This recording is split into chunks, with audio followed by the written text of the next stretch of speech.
BJP कह रही है हमारी गारंटी है कि तीसरी बार सरकार बनाएंगे, इसके बाद सबसे ज्यादा जो कार्रवाई होगी वो भ्रष्टाचार पे होगी। उत्तर प्रदेश की रैली से, पहली रैली से मोदी जी ने बोला। रही बात गारंटी की भी है ना, तो गारंटी इनके फाइलों में गांव का मौसम गुलाबी है, मगर ये आंकड़े झूठे हैं, दावा किताबी है।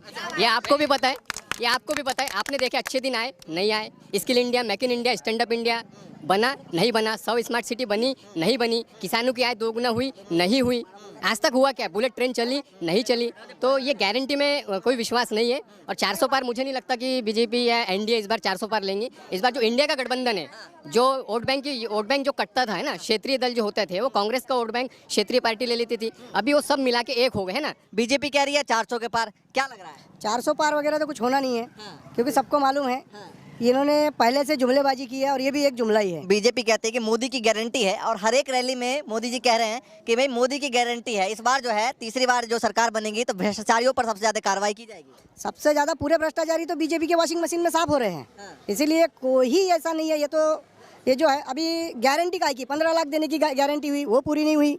अभी पिछले चुनाव में, विधानसभा चुनाव में 3000 रुपए महिलाओं को देने की बात हुई थी, वो अभी तक 3000 में ही मिले। लाडली बहना में, आयुष्मान कार्ड तो बना दिए, लेकिन दवाखाने में जाओ तो अधिकतर दवाखाने। लगता है ना 10 सालों में काफी बीजेपी ने काम किया है? नहीं, हमें तो नहीं लगता कहीं काम किया है। हमारे यहाँ जो पुलिया पड़ा है कन्हान नदी का, वो अभी तक नहीं बना, तो कहाँ से काम किया? ठीक है, आप बताइए, लगता है बीजेपी ने 10 सालों में कुछ काम किया है, नहीं किया? जी नहीं, जी नहीं। क्यों लगता है सर?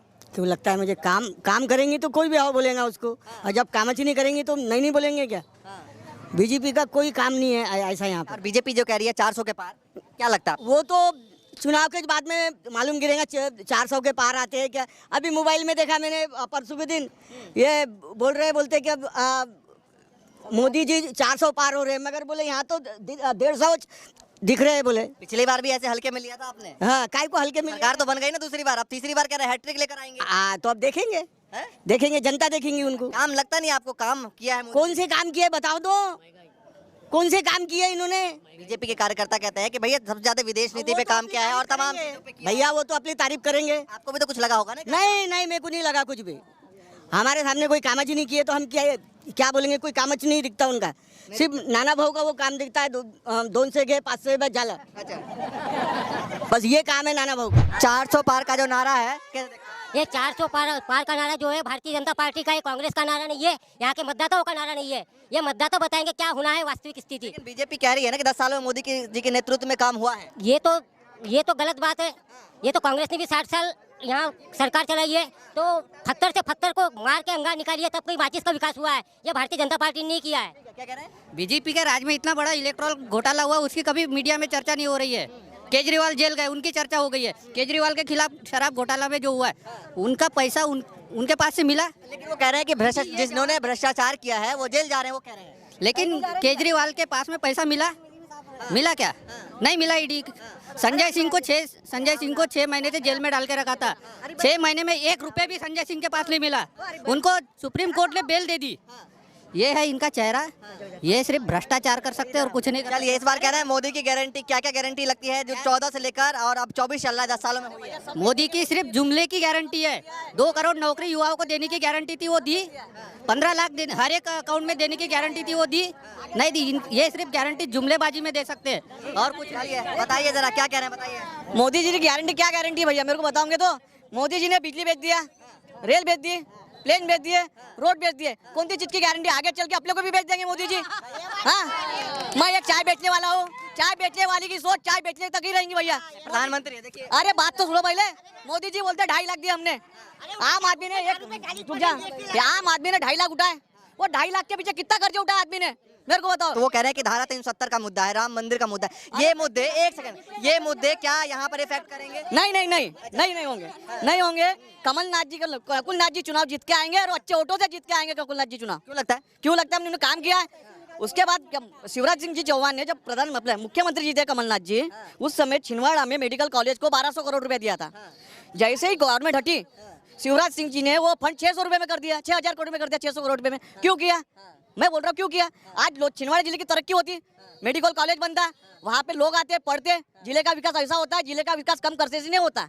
मेरा इतना ही बोलना है। और नकुलनाथ जी जीत के आएंगे। ठीक है, बंटी साहब टक्कर दे रहे हैं? नहीं, टक्कर तो दे रहे होंगे। नहीं दे रहे। 3 बार हार गए छिंदवाड़े से, 2 बार कमलनाथ जी ने हरा दिया, तीसरे बार के उनको मुखी खाना ही है फिर से। भैया चलिए आप बता दीजिए भाई साहब कहाँ से हैं? यहीं से लोधीगढ़ से क्या सोच रहे हैं बताइए बताइए जरा। चुनाव आ रहा है, बीजेपी कह रही है 400 के पार, तीसरी बार हमारी फिर से सरकार। मुश्किल है, हैं? मुश्किल है, क्यों लगता है आपको? क्योंकि यहाँ पर बेरोजगारी ज़्यादा है। सबसे बड़े मुद्दा है बेरोजगारी। बेरोजगारी। 5 किलो अनाज में लोगों का पेट नहीं भरता ना। बेरोजगारी सबसे जरूरी बात है। रोजगार दो। यहाँ रोजगार कुछ भी नहीं है। मोदी जी ने तो कहा कि साल में 2 करोड़ रोजगार हमने दिया। कुछ भी नहीं है, सब जुमला है, बेकार है, सब फालतू की बातें है। कोई रोजगार नहीं है। कंपनी में जाते हैं फिर वापस आ जाते हैं, कोई रोजगार नहीं। अपने जिले का बता रहे हैं। पहले इन्होंने बताया 404, तो उसका जवाब दिया। बोलने को कुछ नहीं लगता। 404, 505 आया समय तो 600 भी बोल देंगे, वो बोलने को कुछ नहीं लग रहा है। हाँ 526 सीट है तो वो 600 भी बोल देंगे उसमें। 543 समझेगा नहीं। सब मुमकिन है, जब तक ईवीएम है तब तक सब मुमकिन है। हाँ, क्यों लगता है सब बेकार है? बैलेट पेपर से चुनाव करवा दो, हम बता देते हैं क्या 400 पार होता है क्या होता है। ठीक है आप बता दीजिए। आप चलिए चाचा, क्या नाम है चाचा? मेरा नाम है साहदेराव गोडबोले। मैं रिपब्लिकन पार्टी ऑफ इंडिया प्रदेश का सेक्रेटरी हूँ। ठीक है, ये बताइए कि इस बार देश भर में क्या देख रहे हैं? जिस तरीके से बीजेपी एक तरफ दम भर रही है और दूसरी तरफ इंडिया गठबंधन का है। इसके मामले में तो पहली बात तो ये बोलूँगा कि आम नागरिक जो भारत देश का है, उनके आम नागरिकों के जेब से प्रत्येक माह जीएसटी के माध्यम से जो पैसा ले जाया जा रहा है, इस प्रकार से कि 20% करीबन 20% जीएसटी लगी है। उद्योगपति अपना माल उत्पादन करता है और वो उत्पादन कराकर जीएसटी काट के जब लाता है, छोटे व्यापारी खरीदते हैं और छोटे व्यापारी खरीद कर वो कॉमन नागरिक में आता है, तो वो जीएसटी काट के वो कॉमन नागरिक दे रहा है। तो ये पैसा तो आम नागरिकों के जेब से जा रहा है। 10 साल में हम देखे, हमने बीजेपी की सरकार को देखा है, तो क्या सोच रहे हैं कि मतलब कुछ काम ऐसे हैं जिनके बलबूते पर वो ग्राउंड पर उतर के वोट मांगेंगे या ऐसा? नहीं तो वही बोल रहा हूँ ना मैं कि वोट मांगने का जो कारोबार है और वोट देने का जो प्रश्न है तो समस्या के ऊपर है। तो जीएसटी का पैसा जब यहाँ पर अरबों खरबों प्रत्येक माह जमा होता है कॉमन नागरिक से, एक दूसरी बात ये कि आई है कि यहाँ पर करोड़ों 2 करोड़ रोजगार देने का वादा 2 करोड़ साल में है ना, साल में। लेकिन उसमें हम देख रहे हैं कि वहाँ पर 2 करोड़ लोगों को रोजगार देने के बजाय रोजगार समाप्त किए जा रहे हैं। ठीक है, छिंदवाड़ा को लेकर आप क्या देखते हैं? मैं 1 मिनट जरा आप बात सुनिए। वो केंद्र का अपना चुनाव है, केवल अपन सीमित छिंदवाड़ा जिले की बात नहीं कर रहे। केंद्र पे बात करके थोड़ा दोनों पे बात करें। हाँ तो मैं वही बतला रहा हूँ। जब वहाँ पर अभी जो कंपनी फैक्ट्रियाँ जितनी आई है, वो कंपनी फैक्ट्री में जो पहले से काम कर रहा है उसको 30,000 रुपये वेतन मिल रहा है, ठीक।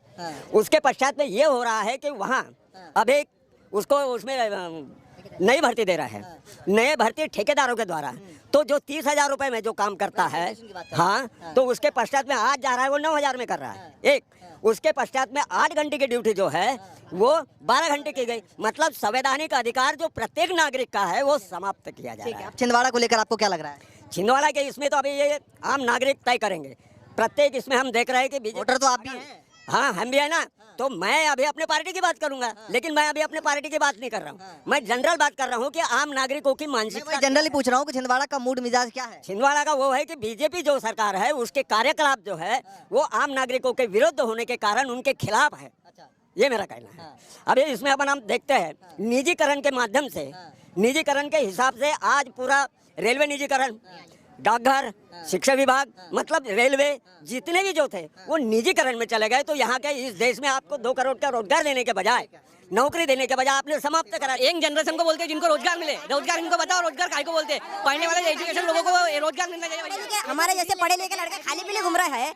मैं MBA पढ़े लिखा लड़का हूँ, आज मेरे जैसा लड़का खाली पीली घूम रहा है तो हम कहाँ जाए?